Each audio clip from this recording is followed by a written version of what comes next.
अखेर अमेरिकेच्या अध्यक्षपदाच्या निवडणुकीत डोनाल्ड ट्रम्प यांनी बाजी मारली। डेमोक्रेटिक पक्षाच्या उमेदवार कमला हॅरिस यांना पराभूत करत त्यांनी विजय मिळवला। डोनाल्ड ट्रम्प यांची 2016 मध्ये अमेरिकेचे राष्ट्राध्यक्ष म्हणून निवड झाली। त्यामागे अनेक कारणे होती। त्यांचा विजय तेव्हाही अनेकांसाठी अनपेक्षित होता, कारण त्यांनी पारंपरिक राजकीय धोरण आणि पद्धतींना बाजूला ठेवत एक वेगळी रणनीती वापरली होती। ट्रम्प यांच्या विजयानंतर अमेरिकन राजकारणात एक नवा अध्याय सुरू झाला। तशीच काहीशी रणनीती वापरून ट्रम्प यांनी यंदाही विजय मिळवला आणि त्यांच्या या विजयाने अनेकांना पुन्हा बुचकळ्यात टाकलंय।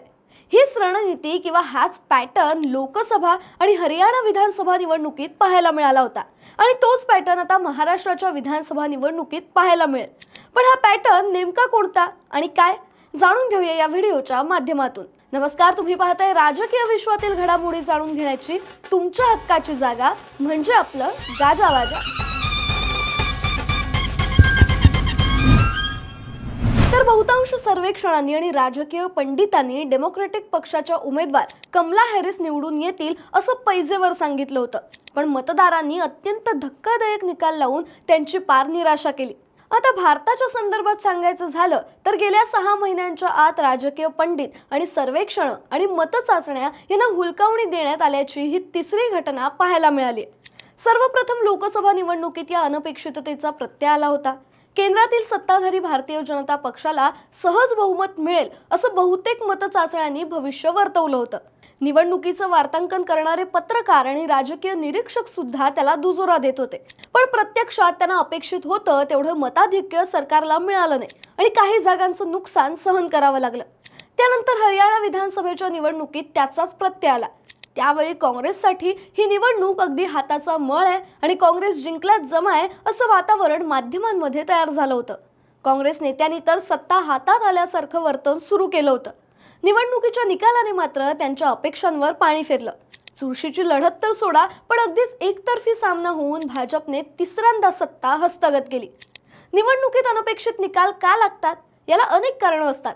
जनतेच्या अपेक्षा, स्थानिक मुद्दे आणि निवडणुकीच्या प्रचारातील रणनीती यांचा परिणाम मतदारांच्या निर्णयावर होतो।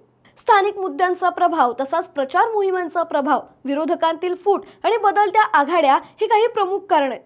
परंतु त्या सर्वांपेक्षाही या निकालांचा अचूक अंदाज तर दूर, साधा अंदाज बांधणं सुद्धा का अवघड बनलं? याला कारण म्हणजे मतदारांची मानसिकता ओळखण्यात आलेलं अपयश। मतदारांच्या मनात काय आहे आणि त्यांना कोणता पक्ष विश्वासार्ह वाटतोय याचे आडाखे भल्या भल्या तज्ज्ञांना बांधता येणं अशक्य झालंय। या किंवा त्या पक्षाच्या बाजूने हिरिरीने मत मांडणारे अनेक कार्यकर्ते आणि मतदार टीव्ही माध्यमात किंवा सोशल मीडियामध्ये दिसून येतात, परंतु ते म्हणजे सर्व जनता नाही। आपल्या मनात काय आहे हे बाहेर जराही न मांडणारी एक मोठी लोकसंख्या आहे आणि ती संधी मिळाल्यावर आपला इरादा बरोबर दाखवून देते। या प्रक्रियेला सायलेंट मेजॉरिटी असं म्हणतात। सायलेंट मेजॉरिटी म्हणजेच मूक बहुमत ही संकल्पना सर्वप्रथम अमेरिकेचे अध्यक्ष रिचर्ड निक्सन यांनी 1969 मध्ये मांडली होती। विरोधाभास म्हणजे याच संकल्पनेतून आज ट्रम्प विजयी ठरले। ही संकल्पना मांडताना निक्सन यांनी अशा अमेरिकी नागरिकांचा उल्लेख केला होता जे त्यावेळी व्हिएतनाम युद्ध आणि विविध सामाजिक मुद्द्यांवर रस्त्यावर आंदोलन किंवा निषेध करत नव्हते, तर शांत राहून समर्थन दर्शवत होते। निक्सन यांच्या मते सायलेंट मेजॉरिटी म्हणजे समाजातील असा वर्ग जो आपली मतं सार्वजनिकपणे मांडत नाही, निषेध किंवा आंदोलनात सहभागी होत नाही, परंतु राष्ट्राच्या धोरणांना समर्थन देतो। या संकल्पनेचा वापर करत बहुसंख्य नागरिक त्याबद्दल मोठ्या आवाजात व्यक्त होत नसले तरी सरकारच्या धोरणांना मूक पाठिंबा देत आहेत असा दावा निक्सन यांनी केला होता। सायलेंट मेजॉरिटीची ही संकल्पना पुढे राजकारणात प्रभावी ठरली। याच संकल्पनेतून राजकारणी अशा मतदारांना साथ घालू लागले ज्यांचा आवाज बहुतांशी चर्चेत येऊ शकत नाही, परंतु ज्यांचा प्रभाव निवडणुकीत निर्णायक ठरू शकतो, ते महत्त्वाचे ठरू लागले। सायलेंट मेजॉरिटीचा मोठा हिस्सा सामान्यतः प्रचार मोहिमांपासून दूर असतो। सध्याच्या काळाच्या संदर्भात सांगायचं झालं तर तो सोशल मीडियातही दिसत नाही, परंतु त्यांची विचारसरणी किंवा मतं ठरलेली असतात आणि आपल्याला अनुकूल असे विचार ते ग्रहण करत असतात। नागरिकांचा हा मूक गट साधारणतः प्रमुख सामाजिक, आर्थिक आणि सांस्कृतिक मुद्द्यांबाबत ठाम असतो। उदाहरणार्थ मराठा आरक्षण, संविधानाचं रक्षण किंवा हिंदुत्व इत्यादी। त्यामुळे राजकारणी अशाच मुद्द्यांवर भर देऊन या मतदारांना आपल्याकडे वळवण्याचा प्रयत्न करतात। रोजगार किंवा बेरोजगारी, शिक्षण, धर्म आणि राष्ट्रीय सुरक्षा यासारख्या मुद्द्यांवर एक बहुमताच्या भूमिकेचा विचार केला जातो. रोजगार किंवा बेरोजगारी, शिक्षण, धर्म आणि राष्ट्रीय सुरक्षा यांच्यासारख्या मुद्द्यांवर मूक बहुमताच्या भूमिकेचा विचार केला जातो. सर्वात महत्त्वाची गोष्ट म्हणजे हे मूक बहुमत चर्चांमध्ये किंवा आंदोलनात प्रत्यक्ष सहभागी घेत नाही, परंतु आपली नाराजी किंवा समर्थन मतदानाद्वारे व्यक्त करतं. त्यामुळे निवडणुकीपूर्वीच्या सर्वेक्षणात त्यांचा सहभाग कमी असतो, परंतु निवडणुकीच्या निकालांमध्ये मात्र त्यांचा मोठा प्रभाव दिसतो. या सायलेंट मेजॉरिटीचं आणखी एक वैशिष्ट्य म्हणजे त्यामध्ये कुठल्याही एका समाज घटकाचा समावेश नसतो. समाजातील विविध वर्गांमधील लोक या बहुमतात असतात आणि ते साधारणपणे स्थिरतेसाठी मतदान करतात. ते कोणत्याही प्रकारच्या अतिरेकी बदलांच्या बाजूने नसतात किंवा कधी आक्रस्ताळेपणा सुद्धा करत नाहीत. त्यामुळे शांतता, विकास आणि सांस्कृतिक स्थिरता यांच्यासारख्या मुद्द्यांना ते पाठिंबा देतात.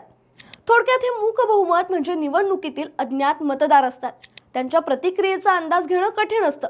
सहभागामुळे निवडणुकांमध्ये अनपेक्षित निकाल लागण्याची शक्यता असते आणि म्हणूनच राजकीय रणनीतीत त्यांचा वाटा महत्त्वाचा असतो.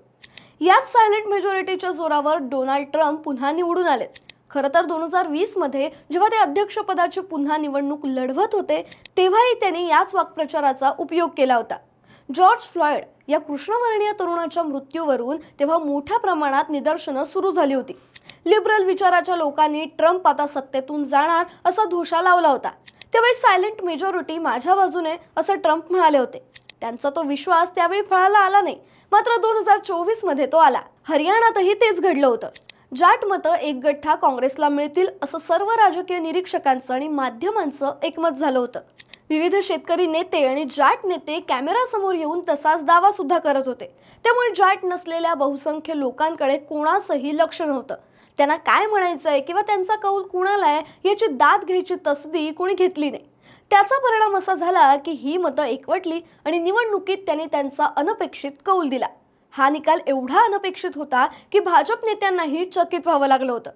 त्यामुळे सायलेंट मतदारांनी आम्हाला यावेळेस विजयी केलं अशी प्रतिक्रिया हरियाणातील निकालानंतर माजी मुख्यमंत्री मनोहरलाल खट्टर यांनी व्यक्त केली होती. या 3 उदाहरणांच्या निमित्ताने मत चाचण्या आणि एक्झिट पोल यांचं पितळ उघडं पडलंय. त्यांची विश्वासार्हता रसातळाला गेली आहे. आपली पद गमावलेल्या या चाचण्यांची खरी कसोटी आता महाराष्ट्र विधानसभेच्या निवडणुकीच्या निमित्ताने लागणार आहे. आपली मतं हिरिरीने देणाऱ्या आणि वेगवेगळ्या व्यासपीठावर मांडणाऱ्या लोकांची संख्या महाराष्ट्रात खूप मोठी आहे, परंतु शांतपणे मागे राहून आपलं मत बनवणाऱ्या आणि योग्य वेळी मतदानातून ते दाखवून देणाऱ्या मतदारांची संख्या त्यांच्यापेक्षा खूप मोठी आहे. त्यामुळे मतदारांचा कौल नेमका काय असेल हे येत्या 23 नोव्हेंबरला स्पष्ट होईल. राजकीय विश्वातील अशाच नवनवीन घडामोडी जाणून घेण्यासाठी गाजावाजाला लाईक, शेअर, फॉलो आणि सबस्क्राईब करायला विसरू नका.